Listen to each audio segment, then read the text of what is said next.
The latest SA Health report into Port Pirie lead levels, released on the 30th of August, shows that in the first half of this year, the average blood levels of Port Pirie children under 5 was 5.7 micrograms.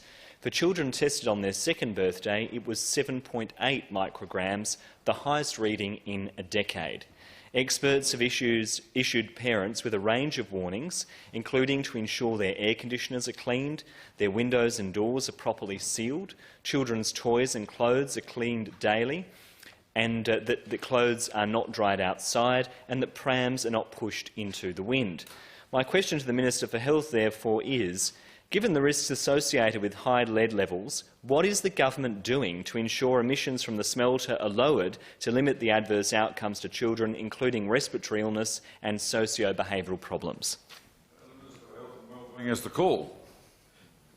With all due respect to the honourable member, I'm not the minister responsible for the EPA, and the reduction strategies within the smelter are coordinated by him.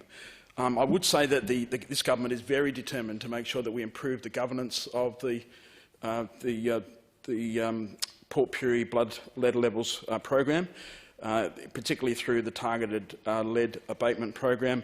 Recently, an independent review was undertaken, seeing that the leadership of that initiative has been strengthened. And the lead minister is the Honourable Dan Van Hulst-Pellekaan, the Minister for I think it's mining and energy, and of course in partnership with myself and Minister Spears. But the recent deterioration is concerning, and certainly the work being done with the smelter to reduce emissions is a key part of the long-term strategy. Supplementary. Thank you, Mr. President. Noting the Minister's reply, what is he doing as the Minister for Health to satisfy himself that young people and children are not being placed at risk in Port Pirie as a result of this smelter? The Honourable Minister for Health and Wellbeing. Well, one thing is being a part of a government that's proactive, and I'm proud of the fact that it was this government that did a thorough review of the targeted lead abatement program.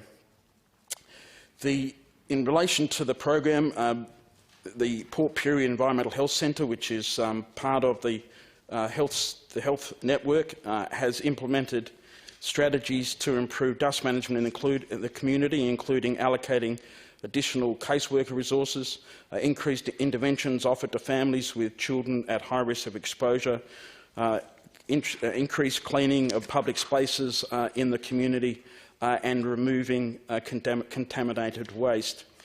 Through our Environmental Health Centre, families of children at risk of elevated blood levels are given individual counselling, advocacy support and strategies to reduce their child's risk of exposure and absorption of lead.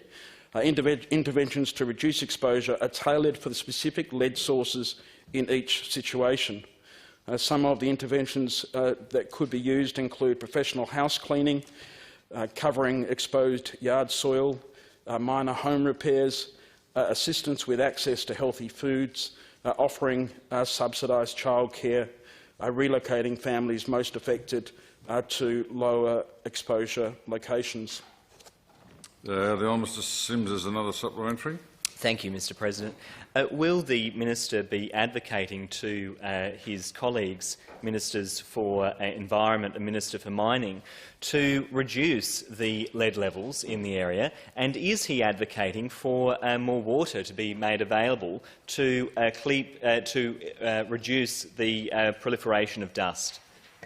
The Minister has the call. This government, as I said, is taking a collaborative approach. The targeted lead abatement program is a multi-portfolio response. We've certainly been discussing it a number of times, including recently, as a result of the independent review, and all of the factors are balanced in consultation with my cabinet colleagues.